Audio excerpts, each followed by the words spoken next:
Hello, this is Michael Tabb, your course director for character development and creation, as well as writing for film and animation.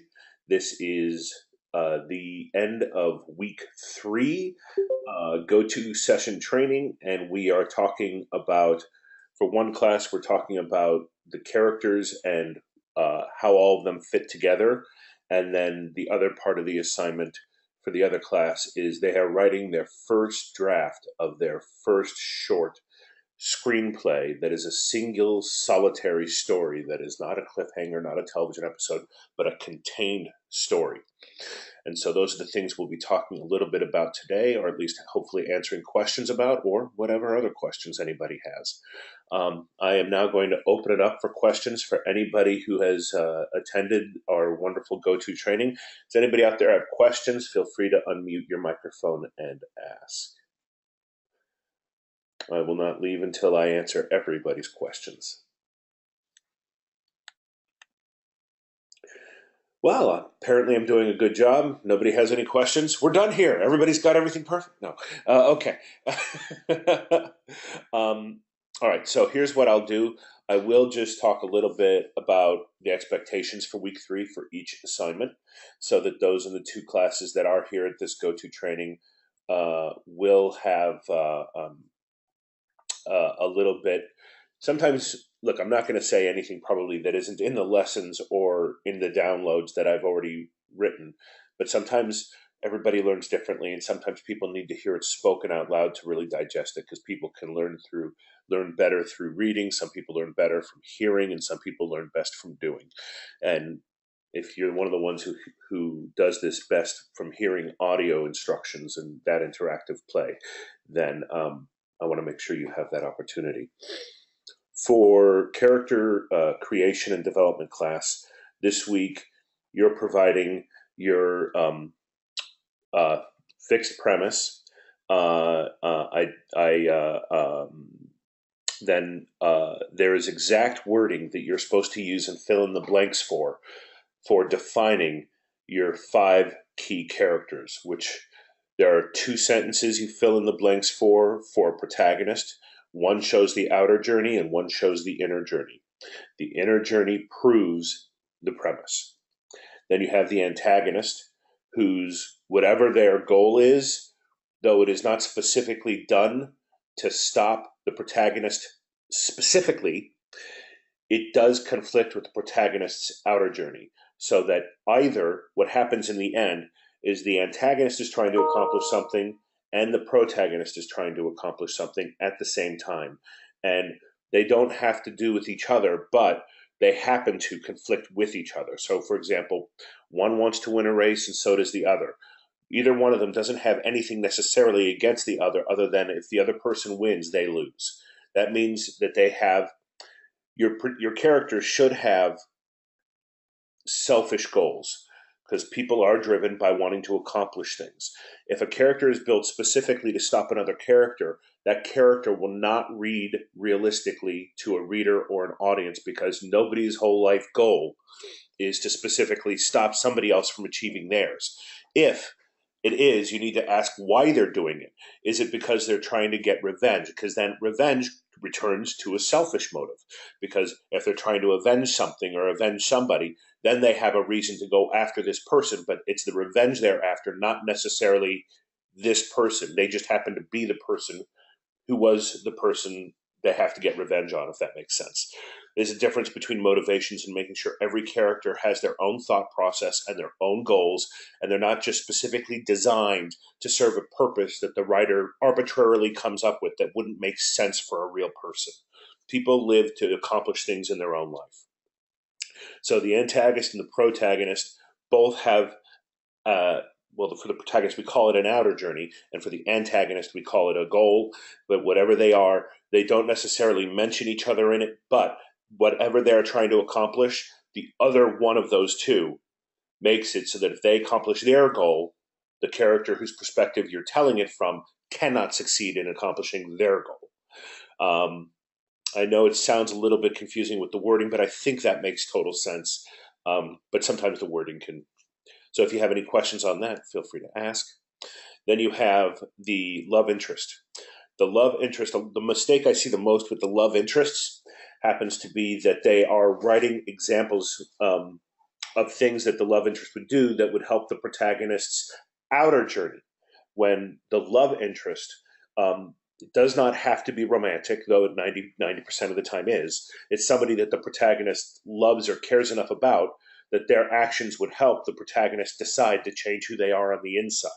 So the three actions you're listing in the fill in the blank form of that sentence that you're saying about the love interest, those three actions should be things that inspire the protagonist to go through their inner journey. This is the one character that is specifically written and designed to inspire the protagonist to change, not necessarily accomplish the outer journey. Though that character should be involved in the outer journey, because the whole movie is really about following an outer journey and everybody's watching it for that. But where the real emotional reward comes for the audience is the inner journey. And this is the character that is the one pushing the protagonist to go through that change to be, whether you think it's a better or a worse person. Usually it's a better person, and they're overcoming some kind of flaw. The flaw is usually a flaw that people should overcome. And when they do that, they prove that that's what your premise is trying to say. So everything is interconnected. The premise is going to give us an inner journey, and then that inner journey is going to be supported and inspired by what the love interest does. Also, the outer journey stems from the premise, because the premise is the outer journey is a situation that allows us to realize the premise. So that has to make sense that those connect in that way. And then the antagonist is against that outer journey. And then we have the mentor and other reflection characters, mainly the ally. The mentor is the one who our protagonist is being taught by in order to achieve their outer journey, not necessarily the inner journey, but the outer journey. And then the reflection characters are other characters also in the outer journey, but they aren't necessarily teachers as much as they are people in trenches with them dealing with the issue that the protagonist is dealing with. They are characters of support. They are allies. They are sidekicks. And those are the characters, each of them, for each of the characters of the love interest, the mentor, and the reflection character, you need to have three specific physical actions that they do, not generic. Not the love interest inspires the protagonist to become more of this. Well, we know that. That's their job. How do they inspire them to become more of that? What are three things they do specifically, physically, to get this character to become more of what they need to become? What is the mentor teaching the protagonist specifically so that he can accomplish his goal? If this is a war movie, the basic training sergeant, the drill sergeant, is often a mentor who's teaching the younger recruits how to deal with battle. What are the physical tasks they need to learn when they're out in the field? If the whole movie took place out in the field in the trenches of war, then it's usually a commanding officer or somebody like that. And then you have and so they would have taught them how to keep low. You have to have this mentality about things. There's teachers, and then there are other people in the trenches with them. They're fellow soldiers, maybe even people under them. Medical staff or whatever. The medics. So every character has three things. You have to start thinking visually. Three things they physically would do to help personify their character and their role in telling the story and saying the statement you wish to say that is stated in your premise. All right, so those are the things you're doing this week with those in week 3 in character creation and development. You're basically filling out your cast, and every one of the characters ties to the premise, and the premise ties to every one of the characters and their jobs. So it's a huge house of cards. So everything needs to make sense that you're telling one story. What you're doing is making sure the whole story interlocks like your fingers when you put them together. And they interlock perfectly, leaving no gaps. So it makes sense. You're telling the story. You're showing a character how to succeed. You're showing them why they should change. And you have characters who go through that issue with them and kind of can be their sounding boards, and then in the end show what can happen to them by it happening to the people around them who try to do the same kinds of things. Are there any questions on that? Okay, if not, that's fine. I will move on to the other class and talk about those requirements. This is one of the toughest weeks. I do qualify the first week of character creation when people have to try to figure out how to say what they think and who they are and what they mean and what they want to say to the world. I mean, that to me, coming up with a basic premise is one of the hardest things any writer has to figure out how to do. So it starts rough. The other toughest thing is really learning how to write a full script, a complete story.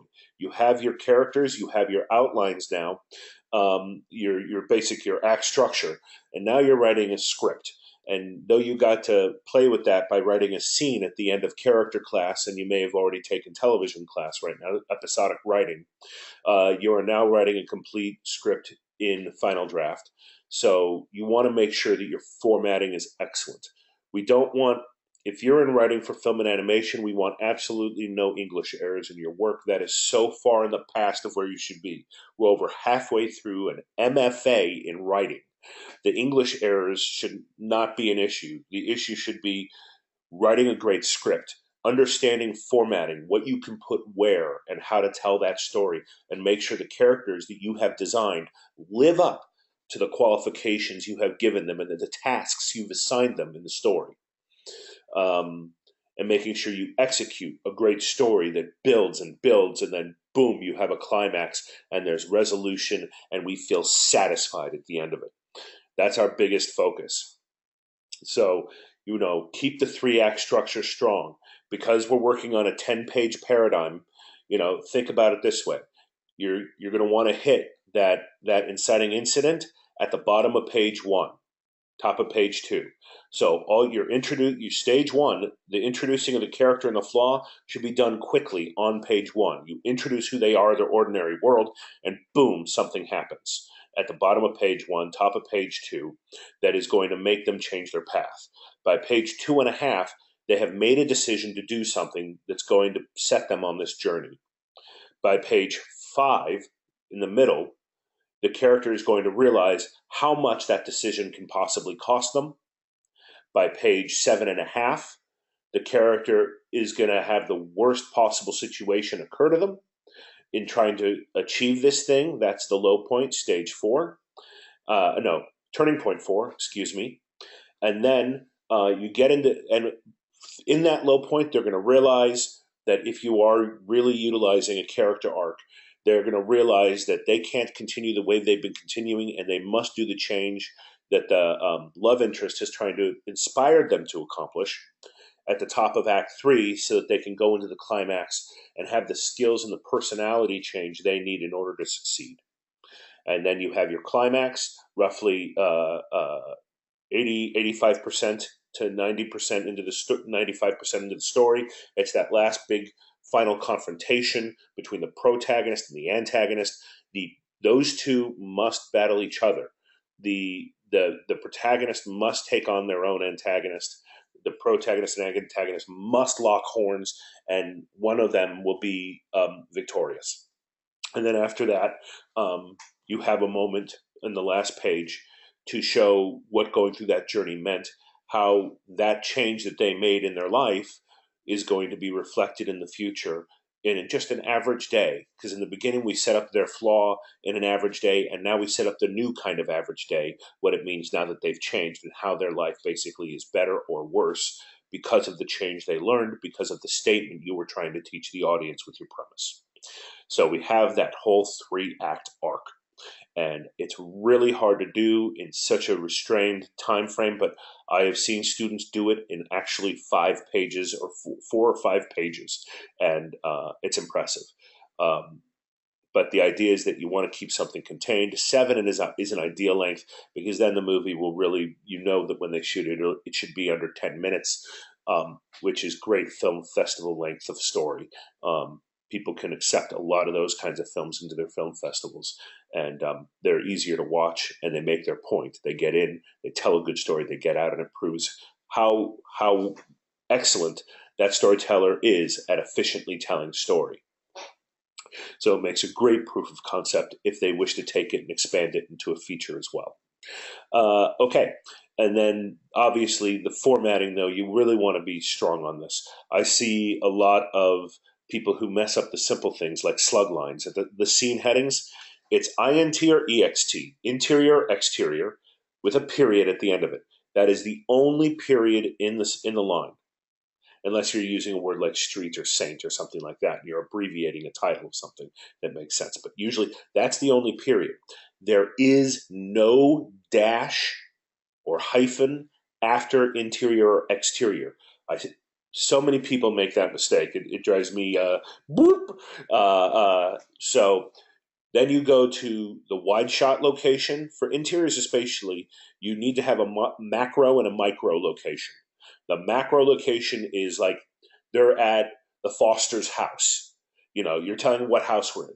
But if it's an interior, you're going to need to tell us where in the house they are. So you need to put a comma, and then you could say Jake's bedroom or master bathroom or living room or kitchen, whatever.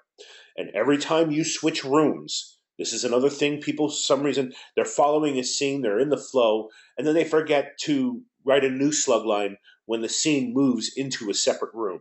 They just say they walk from the kitchen into the living room in the stage direction, but you can't do that. They exit the kitchen, then you have a new slug line in all caps, interior, whatever, whoever's house, living room, uh, and then the time, whether it's day or night or whatever, and entering from the kitchen, or the character enters from the kitchen and grabs the whatever and does whatever it is they're going to do in that room. So don't forget to mark the change of location to every scene. That's a format necessity, because it tells the people who shoot your movie that you understand they have to light different scenes at different times, and so they'll shoot the kitchen scene in one setup, and then they'll need to take a break to move all the lights and set it up in another room. So they need those cues to show how long they're spending in each location, so they can properly plan and time how long it's going to take to shoot your film. Knowing how many setups, how many locations, and where they are is crucial to budgeting and setting up the shoot. Another thing I see a lot is action lines that have things in them that are not action. You can't put what characters are thinking. You can't tell us how characters feel. It's what are they doing that shows you how they feel. Does the character sob? Then we know they're sad. You don't tell us the character's sad. If a person jumps for joy or bounces up and down, we get the idea that they're excited because we see it. Action lines are only for physical action. You can put sound effects in there also, but it's mostly for the action, for the physical. And that's what movies are about, because it's a visual medium. We want most things revealed to us through action. The dialogue is usually about subtext and getting us into a situation, and we try to avoid exposition, and things like that. Look at the 7 deadly dialogue sins that are in the book that you have to read, which is the screenwriter's Bible. You can look up 7 deadly dialogue scenes in the back of the glossary, and then it'll take you to it. And make sure you really understand those, because it really explains well the 7 different things you never want to put in dialogue. You want to have some subtext, so they're not saying exactly what they're thinking and feeling. If you don't want exposition, exposition is just saying something to the audience because you want them to know it. Well, that's not a good reason to say it to them. If you want them to know it, you have to put the character in a situation where they have to tell the audience something. They have to tell them at that moment because it's required. Otherwise, they cannot move forward with what it is they're trying to physically accomplish in the scene. So you want it to be a reveal, not just exposition. There's a big difference. So that's how you get information out. You put them in a situation where they have to be told. And it should be something that can be shocking and possibly a real beat change in the character, changing what it is they're going after in the scene. Because the information that they give, this what was exposition and is now a reveal, that when you make it into a reveal, it should be information that kind of can really deeply affect what it is the character who's receiving that information was trying to accomplish in that scene. Things like that. Make sure you don't put shots in there People don't use cut to anymore, not especially not in screenplays, because everything cuts to everything. It really is redundant, and everybody's trying to save page length because the longer your script is, um, the more people kind of roll their eyes.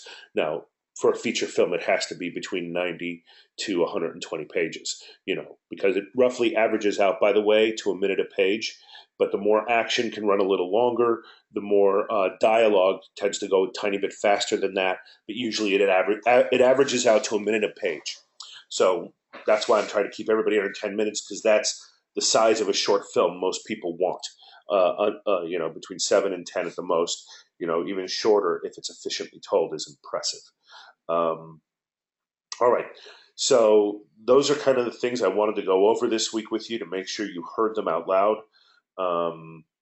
Remember, do not use passive tense in your screenplays, in your scenes, in your action lines. You can use them in dialogue because people use passive verbs when they speak, of course, and things happen and things have to be established. But in the action lines, don't use words like is, are, are, or verbs ending in ing. Instead of saying John runs to the store skipping along the highway, you can say John skips along the highway into the store. you don't, or if you're having them say they okay, let's say it doesn't matter. The point is, I'm on my feet here. I'm thinking on my feet. But Jake screams, running from the headless horseman. So instead of doing Jake screams running from the headless horseman, Jake screams and runs from the headless horseman. Keep it in active present tense. So avoid the EDs also, because passive tense includes all past tense. All action in a film is happening at that moment on the screen. You're not describing something that happened before. That's against the rules, because everything that is in the action is something they are seeing happen in the present.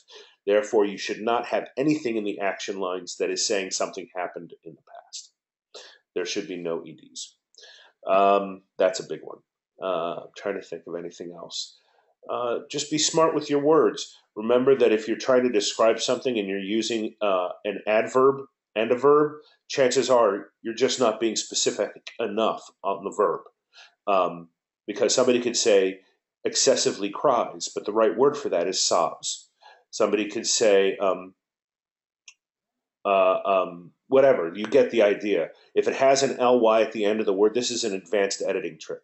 If it has an ly at the end of the word, chances are the word that follows it, you're not getting specific enough on the right word. And your job as writers is to really have a great vocabulary, is to know what it's saying. By saying you're a writer, you're saying you know the right words to use in any given situation, because you're the one who's trained to be able to tell that story. You're the one capable of putting the words on the page that tell the story.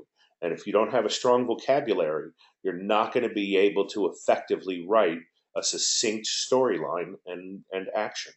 So the way scripts read, it's not like a book. They don't expound and give a million adjectives and adverbs. It's a blueprint. It literally is like a blueprint. You don't paint the walls. You don't on a blueprint for a property, for a house. You don't see somebody telling us what people are going to be wearing in the house, what color they're painting the walls. You give them the beams, you show where the walls are, and you're giving them the basics. This is what it is, and you're telling it extremely efficiently, and it moves because you're not wasting time with the details that you want to allow other artists to bring their talents to. I am not trained as a costumer. I am not trained as a set decorator. Now, if there's something on the set that plays into the scene and leads into the story, then I need to put that in there, obviously, because that is a prop or it is a necessary setting piece. But other than that, tell the story, be specific with all your word choices and succinct, and keep the story moving forward. Keep your action lines. You can break them up. If you have a lot of action, then break them up into 3 lines long each at the most. And then make sure you have a break. They can be 1 line, 3 lines, whatever.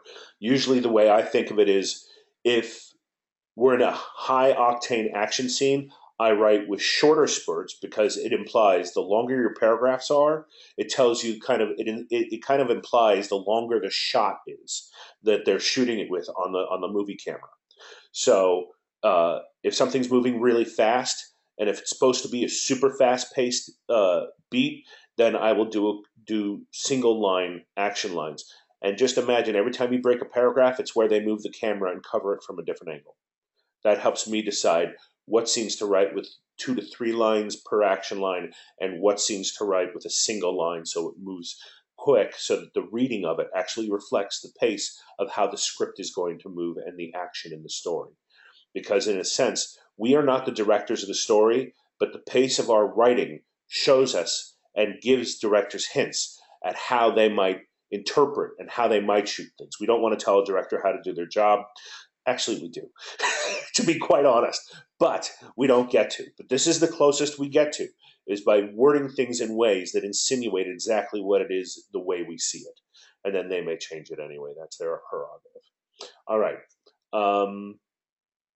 Last thing I'll also mention, this is a good one, is a great editing trick is to look at your scenes. You don't want to cut out anything you need to understand the scene, but look at every scene you write in every location and ask yourself, when is the absolute latest I can come into this scene, and where is the earliest I can get out of it with getting out the information I want?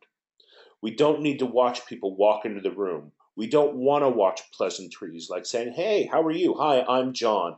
What's your name? Oh, it's a pleasure to meet you. That's not stuff we have time for in a screenplay. We have 2 hours in a feature screenplay and 10 minutes in your size screenplay that you guys are writing today is the first one, to tell us the most exciting 2 hours of a character's life or 10 minutes of a character's life, the biggest life-changing moment. We don't have time for, hi, well, you know what I want to order today? I want to order, what's good? What are your specials? In Harry Met Sally, they did a specific thing with ordering that did work because it was very character revealing, and the woman couldn't order something without changing everything the way it was done. And that was a specific character reveal. It made ordering it not about just ordering food. It was about character. It was about her idiosyncratic ways, and that she is a completely different type of person than anybody else. And if you fall for that, you're falling for her cute way of ordering things, her cute way of doing things. To other people, it would be annoying, but it makes the character specific in a love story, so that at the end, when he says, I love that when we go to a restaurant, you can order something in a way that even the chef didn't know would be good. So when they do something like that, it pays off in the very end of the movie, because they use that at the end. It wasn't just something that they did because they had to order food at the restaurant. You skip stuff like ordering food. If you can, I don't like to set scenes in restaurants and in cars unless it's a chase scene, because all they're doing is sitting there doing nothing, and we've seen that, and we do that in our own lives. If it's a chase, great. But I would rather have characters out on a nature walk and something's going on. We want to put them in settings and situations that provide subtext to what the scene is really about and what it's really saying, without telling the audience. You know what I mean? I have a scene in my script I'm writing right now for a producer, and I had to figure out. It was really hard to figure out. Okay, where do I set this scene? It's a scene about their relationships and how somebody's keeping a secret, and then that secret is that they're pregnant, and so what I do is I have them pass a maternity store when when her and her girlfriends are shopping, and so I have her walking past, and then she notices a maternity store. I don't say a word in dialogue about that, but it's a moment that plays under the scene that's reminding you what's going on in the character without having to sit there and explain to the audience that this is what's troubling her. You have to make the things going on inside the head of characters visual, going on the outside of the character throughout the story. And then get into the scene, and when you've reached get into the scene late and leave early. Enter late, leave early. It's one of the best editing tricks ever. So, and make sure it's full of It's full of conflict. Every scene, if it has no conflict, this is the most important thing about scene writing. If the scene does not have conflict, you don't have a scene. The conflict is what keeps people interested.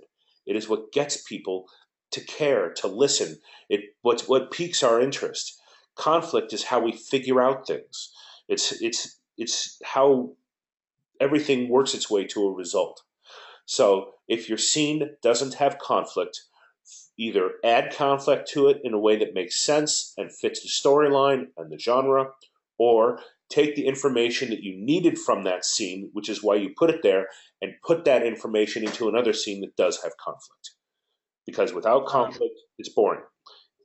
I have somebody who's turned on their microphone. Yay! Okay. Uh, Please feel free to speak up and ask questions. Alrighty. Could you expound a bit on what you mean by conflict? Is that just an objective or what? No, nobody sets an objective. I'm not going into a room to make conflict with people. Conflict means that you have a person or a situation in a room or not in a room. I'm not limiting where you're setting your film, but it means that there is somebody going after something, and there is something that's trying to stop them from achieving it or wants to change the way in which they're doing it. So, for example, a very famous example of this is when they really got into buddy movies in the 80s, and they did a movie called Lethal Weapon, written by Shane Black. And a lot of the scenes did not have the antagonists in them, but the protagonist and his mentor and his partner, reflection character, these two couldn't agree on how to order a sandwich together. So the characters are always at odds. There always has to be at least two sides to the scene, and that something is going on. So, like, one character is literally suicidal in that story, and just goes straight into action, risking life and limb, doing things that anybody else would think is absolutely off their rocker. And the other one is almost right about to reach retirement, just wants to get through the day, and he plays it safe and smart and tries to think things through, and all that. I mean, they could not be more opposite, but they have the same outer journey goal, which makes them like reflection characters. They help each other, okay? But they can't agree on how to do it. So people can agree, and then people can disagree.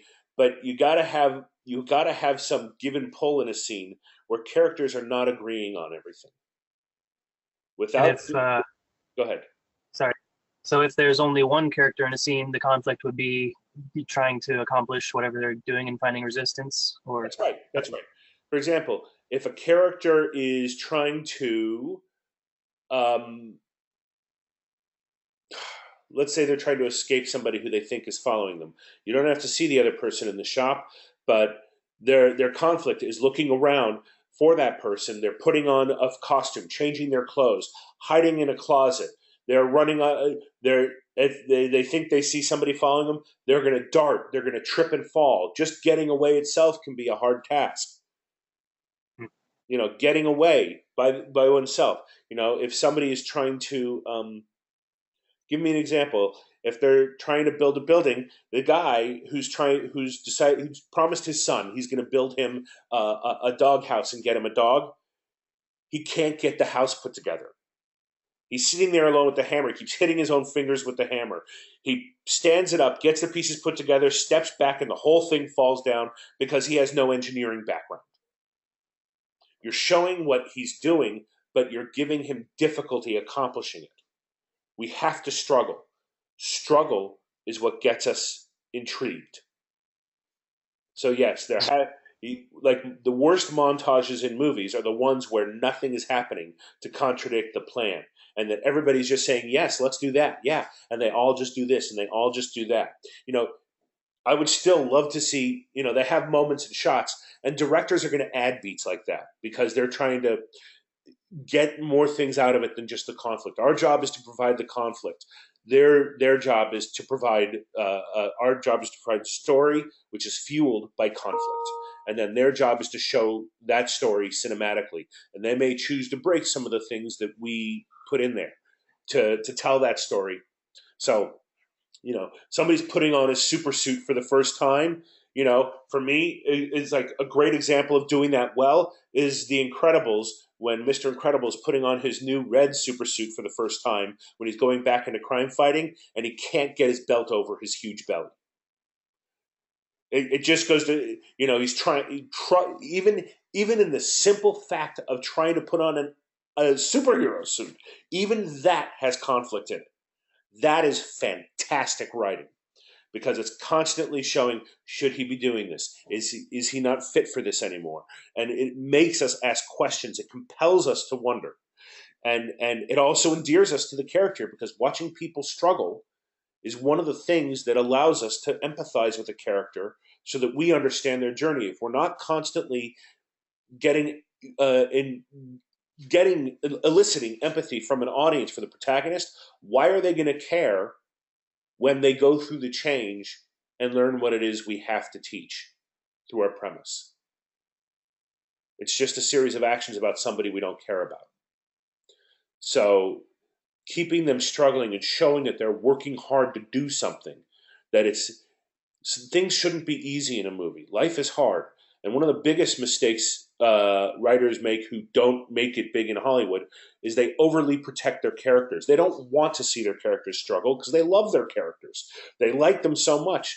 And they're like, oh, no, I don't want to put them in that situation. That would be, you know what? You have to put them in that situation. You can't be afraid to put them in difficult situations. That's what's going to inspire change. That's what's going to show what they're capable of. People don't do things out of character and go to their furthest reaches to accomplish anything if they can do it easily. Anyway, does that answer your question? Yeah, that was just what I was looking for. Thanks. You bet. Does anybody else have any questions? Please feel free to unmute your microphone and ask away. Well, that was pretty much what I wanted to make sure you guys all got this week. Remember, again, in character class, follow the wording, fill in the blanks, and make sure that when you finish reading what it's saying and the wording, that everything that you plug in makes sense and collates together. People will say the antagonist thing, the antagonist goal is to do this, which keeps the protagonist from accomplishing what they want to do. But the thing that you put in the first blank, which is what the goal is, doesn't keep the protagonist from doing what it is they want to do. So if you fill in that blank wrong and it doesn't make sense when you finish the sentence, then you've got the wrong blank. You filled it in wrong. You got to find something that is going to get in the way of the protagonist achieving their goal. That's part of understanding what goes in that blank, is that it has to fulfill that thing, that specific job. Every character in the script has a specific purpose. They have a reason to be there. And so you have to make sure that they are fulfilling that obligation when you put them in the script. All right. Well, since nobody has any... I have a question. Yes. Hello, Professor, and the rest of the class. My question is like when we start stage one Yes. of our script, Uh-huh. Is we setting up the scene in stage one? Is that the purpose for stage one, is to set up the scene in our story of like the area that it's going to be in? Well, you have to put every scene. Or if it's going to be... You do have to put every scene in a location, obviously. Otherwise, it's not happening anywhere. The idea is that you set it in a location and you introduce your protagonist and you introduce their character flaw. And the best way to introduce a character flaw is have them going through what they would consider in their life a common... It's not excessive, but it is a common crisis. Like if this person can't get their life together, for example, and their outer journey is to get organized, and they're a mess at the beginning. She's racing to pick up the kids from school. She's having to run lights to get there, and then she gets there, and the principal is standing there with only her kid standing on the curb looking at her. You're illustrating that this is, hello, Mrs. Whatever, school gets out at this time. you know, that could happen in a half a page to a three-quarters of a page, but you establish the flaw. You're showing it in the kind of, it's a crisis, but it's a common crisis. It's a crisis for her, but not like life and death crisis, unless your movie is a spy movie or something like that. If it's an action movie, then fine.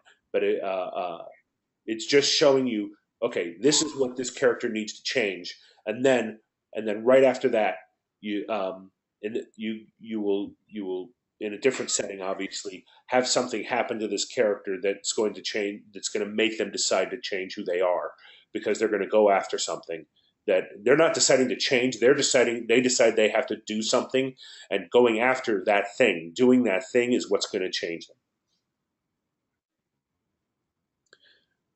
Does that answer your question, what you need to do in stage one? So is there a certain amount of paragraphs for each section when we write each one, from going from stage one to turning point one and so forth? Yeah, I went over that earlier in this exact recording. We were talking about it. Stage one needs to happen on page one, and at the bottom of page one is turning point one. You can go back and listen to it. I went through that very specifically. I don't want to repeat it, but yeah, I just explained all that. All right. I was just saying in regards to, I understand each one have a certain amount of pages for each section. Mm-hmm. I was just wondering, Okay. I don't understand the question then. It doesn't have to be any specific amount of paragraphs or any specific amount of dialogue lines. There can be, you need one action line specifically to establish where they are and introduce the character. People like to have action lines, though this is not mandatory. Roughly one every at least 3 lines of dialogue, because we want to keep the visual medium visual and not just have a bunch of talking heads sitting there talking at each other. But there is not a rule that you are going to get wrong if it's more dialogue than action or more action than dialogue. You just need to accomplish the task in a decent time frame so the story feels like it's moving and people understand the pace it's going at. Is that what you mean? Okay, thank you. Okay. Yes, that's fine. Thank you. Okay. Did anybody else have any questions? I had a question. I don't know if you were gonna, if we were going into stuff for like what we were doing next week for the CCD class with the scene assignment. Right, you're writing a scene next week, so you should all have final draft on your computers, and not only on your computers, you should be able to open it and write scenes in it. You should have it, not just a sample version of it, but the program itself, and you'll be writing a scene that's between 1 and 3 pages with 2 of the characters you've designed at least, and that there's conflict between them. Okay, because I was looking at, so we just either need to use a scene with the protagonist or the antagonist. We don't need to like have a scene with them together. No, it doesn't have to be them together. You can write a scene as long as the characters in the scene are the characters you designed in the class and they're serving the purpose that you have designed them to serve in week 3, then that's fine. As long as there's conflict and as long as there's, there doesn't even have to be more than one character in it, now that I think about it, as long as it's conflict written. and it's really illustrating the character and what they're trying to do. Okay, because I was kind of looking over that and I wasn't exactly sure like how much we were needing to do with that. Well, I mean, one scene within that page. Very specific parameters. It's one scene, a conflict, and one location the whole time. You're not jumping around to different scenes. But that's next week's work. But yeah, we'll go over that next Friday. But yeah, it's just, you're just writing one location. It'll probably be a little dialogue-y because you're just trying to get the voices of the characters down and making sure that they're arguing or just not agreeing. Okay. And then with the deeper learning for the library assignment, do we need to post that to a Tumblr or just kind of send you that Post it to Pinterest? Tumblr, and you can always send it to me in comments. Okay. And no, that's it. Okay. Any other questions? I'll take that as a no. Does anybody else have any questions?